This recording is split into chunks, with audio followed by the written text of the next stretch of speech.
Good morning, family and friends. Today I'm going to talk about the unoffendable heart.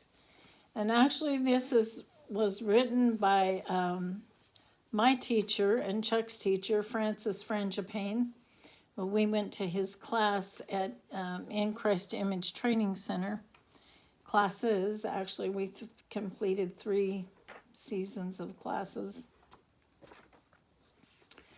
So I want to talk about that. In Ezekiel, it says, I will give you a new heart and put a new spirit within you, and I will remove the heart of stone from your flesh and give you a heart of flesh. Ezekiel 36:26. So God has a new heart for us that cannot be offended, an unoffendable heart. Possessing an unoffendable heart is not an option, or nor is it a luxury. It's not a little thing. An offended heart is in danger of becoming a heart of stone.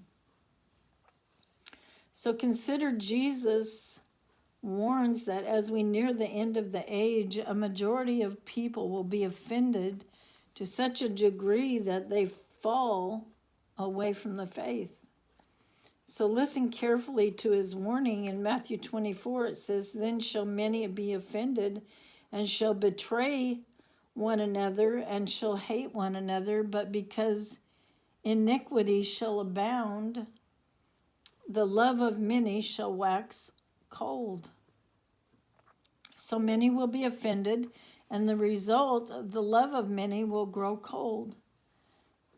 My prayer is that we will hear his words, and we will not only just hear them, but hear them with a holy fear. Because when we allow an offense to ferment in our hearts, it causes serious spiritual consequences. So in the above verse, Jesus named 3 dangerous results, and that would have been betrayal, hatred, and cold love. So when we are offended by someone, even someone we are for, we must go to them. And if we do not talk to them, we will begin to talk about them.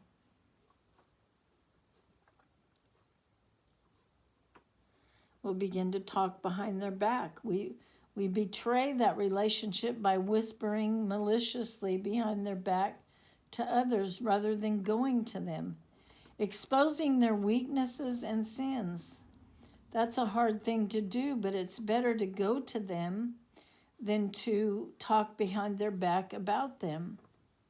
You know, we might mask our betrayal by saying we're just looking for advice or prayer or counsel, but when we look back, when we go behind their back, talk to other people, then we see we've spoken negatively to far too many people, or our real goal was actually to get spiritual help for ourselves, but to seek revenge toward the one who offended us. So how is such action not a manifestation of hatred, say?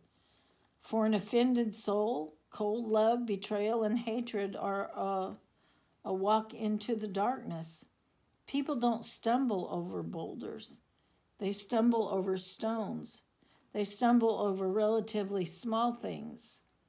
So it may be that the personality of someone in authority bothers you, and soon we're offended at them. Or a friend or family member fails to meet our expectations, and we take an offense into our soul. Well, we will endure to the end. We will have to confront the things that bother us. When Jesus warns that we need endurance, he is saying that it is easier to begin the race than finish it. So between now and the day that you die, there will be major times of offense that you will need to overcome. You might be in such a time right now. Don't minimize the danger of harboring an offense. You know, no one plans on falling away.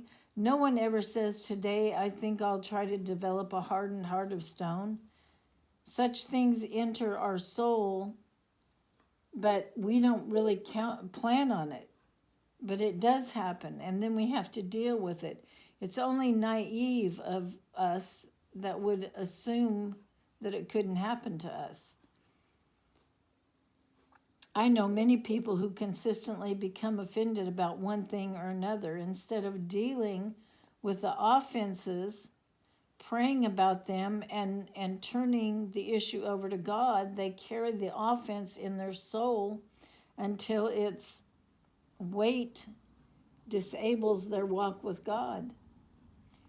Now, you may be doing fine today, but I guarantee you tomorrow something could happen that would inevitably disappoint or wound you.